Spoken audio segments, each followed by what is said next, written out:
की बात है, सुंदरपुर के जंगल में एक टूनी नाम की चिड़िया रहती थी। उसकी एक जुड़वा बहन भी थी जिसका नाम मुन्नी था। टूनी जहाँ बहुत सुलझी हुई और नेक दिल चिड़िया थी, वहीं दूसरी तरफ उसकी बहन मुन्नी चिड़िया बहुत शरारती और चालाक थी।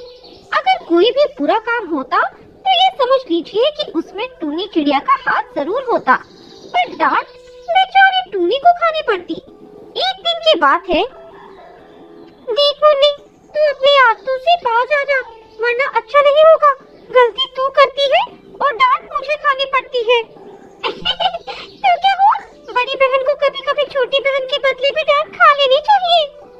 ये सिर्फ एक बार की बात होती तो चलता, पर अब तेरी वजह से हर रोज मुझे डांट खानी पड़ती है। बस अब बहुत हुआ, मैं तुझे आखिरी बार वार्निंग दे रही हूँ, आगे से ऐसा कोई भी काम मत करना। ठीक है, मैं आगे से ऐसा नहीं करूँगी। टूनी ऐसा कहकर मुन्नी के कमरे में चली जाती है। टूनी के जाते ही मुन्नी अपने पुराने अंदाज में आ जाती है और मन ही मन कहती है, मुन्नी इतनी आसानी से बदलने वाली नहीं है।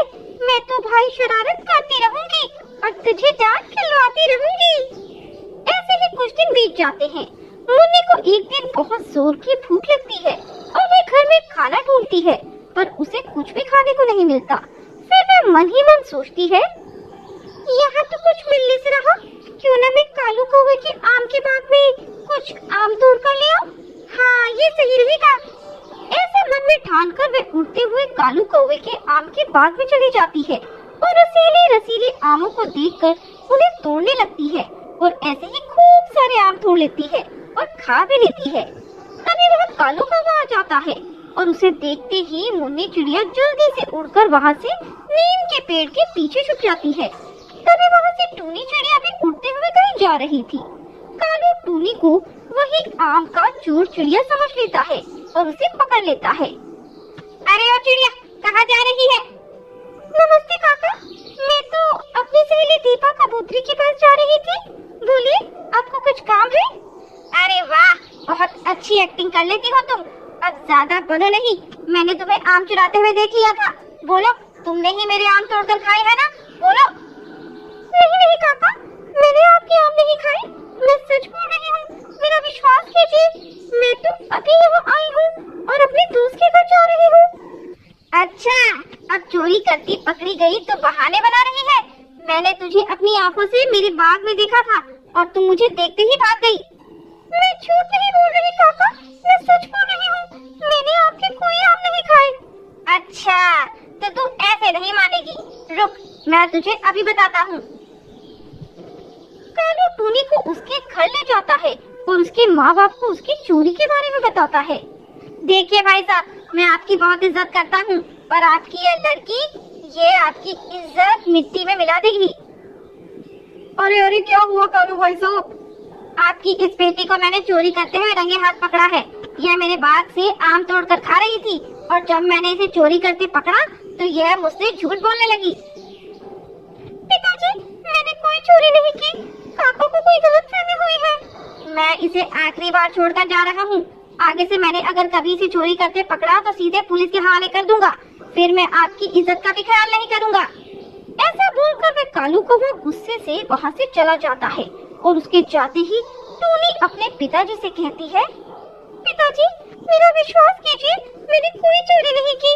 आप तो जानते हैं ना मुझे लगता है ये मुन्नी ने किया है और सुबह वे घर में भी नजर नहीं आ रही है।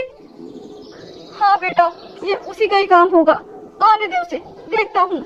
शाम को मुन्नी घर आती है और उसके आते ही टूनी और उसके पिता उसकी क्लास लगा देते हैं। मैंने तुझे मना किया था ना, फिर से ऐसा काम नहीं करना, पर तूने मेरी बात नहीं मानी और तूने चोरी की और आज तेरी वजह से कालू काका ने मुझे डांटा और वो आकर पापा को भी खूब खरी खोटी सुनाकर चले गए हैं। सब तेरी वजह से। मुन्नी सर झुकाए सब सुन रही थी। वह उनकी बातों को एक कान से सुनती और दूसरे कान से निकाल देती। अगले दिन मुन्नी आज फिर कोई नई शरारत करने का प्लान बना रही थी।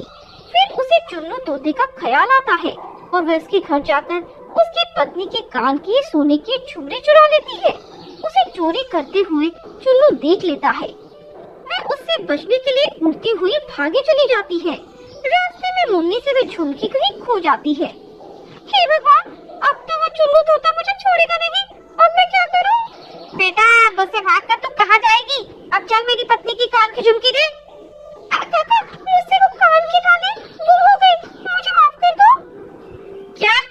वो झुमकी खो दी? मुझे नहीं पता, तू मुझे मेरी झुमकी वापस दे। तभी टूनी उड़ती हुई वहाँ आ जाती है। मुन्नी रोते हुए उसे पूरी कहानी बताती है। मुन्नी, मैं तुझे कितनी बार समझा चुकी हूँ कि ये शरारत मत किया कर। इन सब का तुझे एक दिन खामियाजा भुगतना पड़ेगा। अब मैं तेरी कोई मदद नहीं कर सकती। माफ कर दो, माफ कर दो। मैं आपसे वादा करती हूँ, आगे से कोई शरारत नहीं करूँगी, आपको कभी परेशान नहीं करूँगी। पक्का वादा? हाँ दीदी, पक्का वादा। इसके बाद टूनी उसे वे झुमकी दे देती है। ये रही वे झुमकी, ले दे दे काका को। मैं जब यहाँ आई तो मुझे ये झुमकी पड़ी हुई मिली थी, पर मैंने तुझे ये झुमकी पहले इसलिए नहीं दी क्योंकि मैं तुझे तेरी गलती का एहसास करवाना चाहती थी। इसके बाद मुन्नी सुधर जाती है और कभी फिर से शरारत ना करने का प्रण